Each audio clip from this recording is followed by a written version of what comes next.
Follow your heart daringly and courageously into the depths of your inner surprise.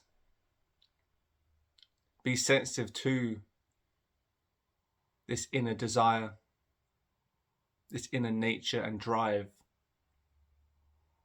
and ambition with a capital A, as opposed to the ambition in your mind in the lowercase a.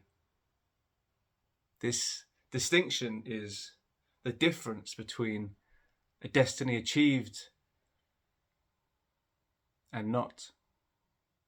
When we listen to the ambition of the heart versus the mind, and we are led by this curious daily dose of surprises which stress and create tension around the ambitions and expectations of the mind, of the sphere of the mind. We get heady and lofty if we are too much in the head sphere. If we are courageous and daring and willing to entertain ambition of the heart, to go lower into our body, to ground ourselves, in our inner surprise or inner surprises, which constantly revitalize our expectations, our lofty expectations, our mental expectations, and constantly create space for new, unexpected life and energy to rise within.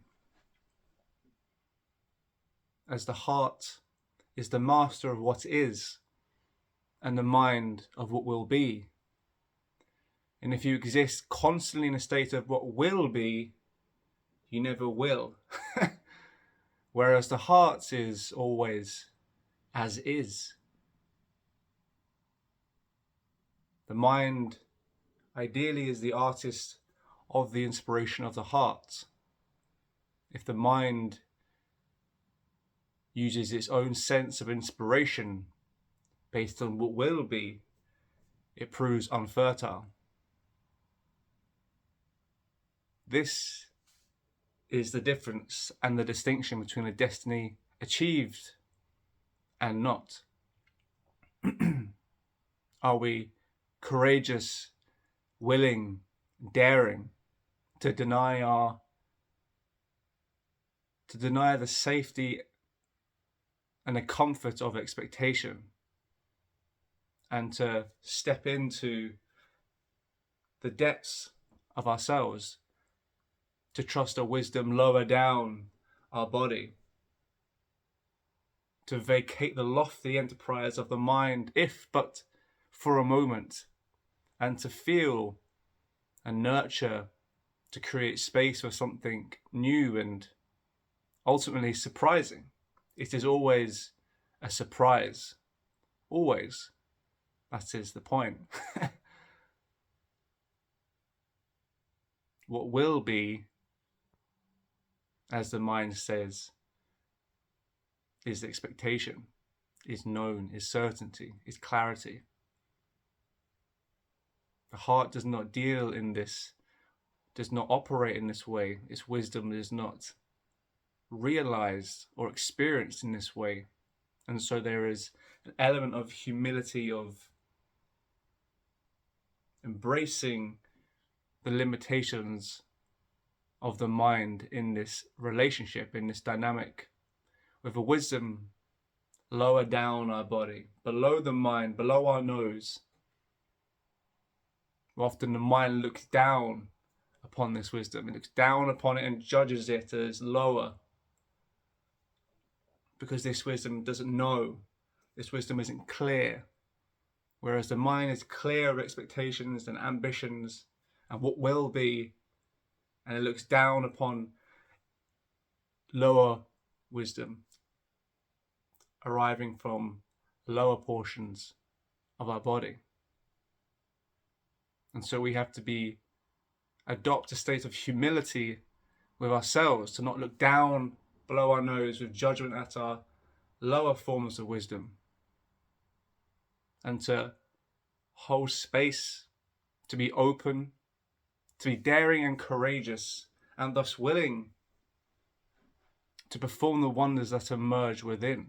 This is the distinction between a destiny achieved and not. So view yourself holistically as one, not as one judging the other. To let go of these judgments is most fruitful for oneself to blossom into the innate surprise we always are in the moment. This is our challenge. This is our task. If we are to accept a fruitful destiny or a constant state of what will be, the mind always will be, whereas the heart is. This is the difference. The mind evaluates things in a sense of time.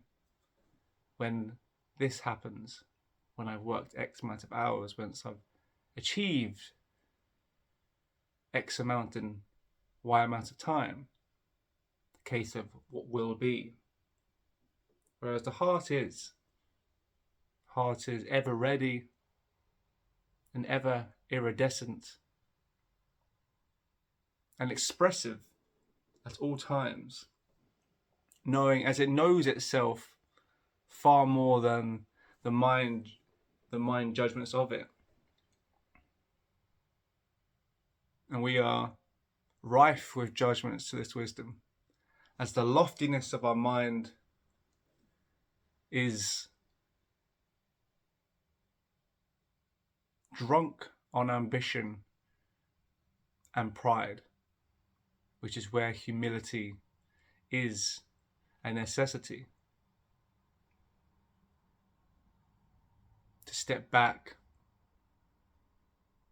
and to embrace the nothingness of what is. This is the task. This, the distinction between a destiny achieved and not. To step down from our pride, from our loftiness, and to ground ourselves into a other wisdom of the body. If this can mean different things for different people. Maybe it's a case of moving your body. Maybe it's a case of meditating, dancing, exercising, just moving, just training yourself to reconnect with different parts of the body that have different sources of inspiration and wisdom and surprises. To create space, to come down from the loftiness, to create space and movement, or in connection with the body, to allow new ideas to emerge, to allow new ideas from a state of humility and openness to emerge, combined with the daring and courage and the willingness to act upon newness, surprises. It is always a state of newness, like a fountain, always moving water, sprouting new water, the constant flow, constant surprise, constantly being reborn and rebirthed.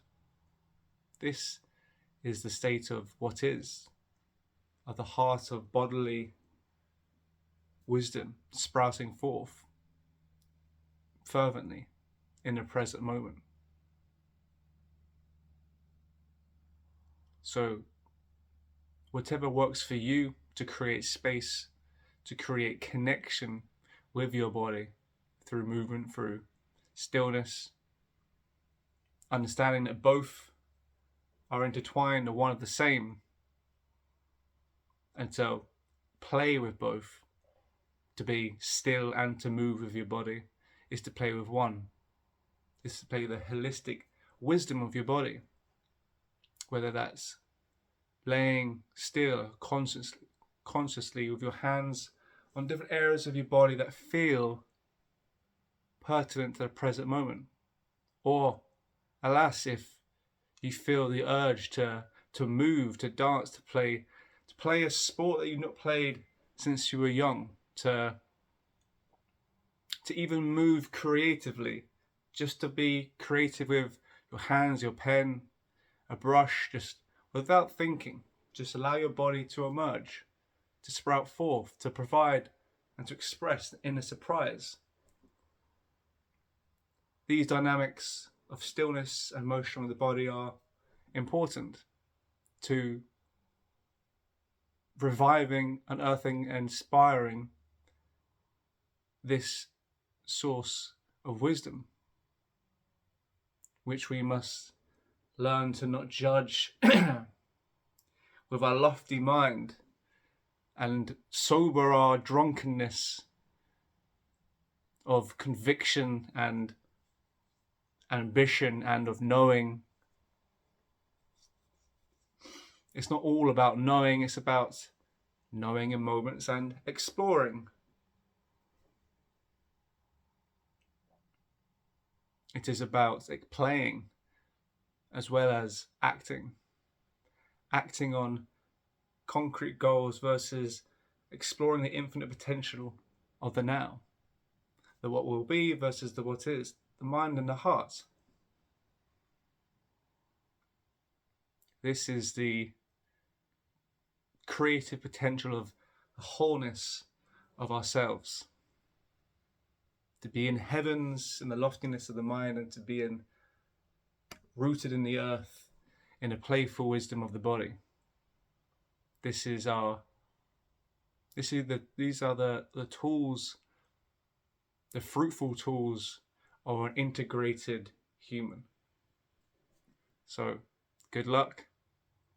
Have fun exploring yourself and your holistic, full, whole nature. Bye.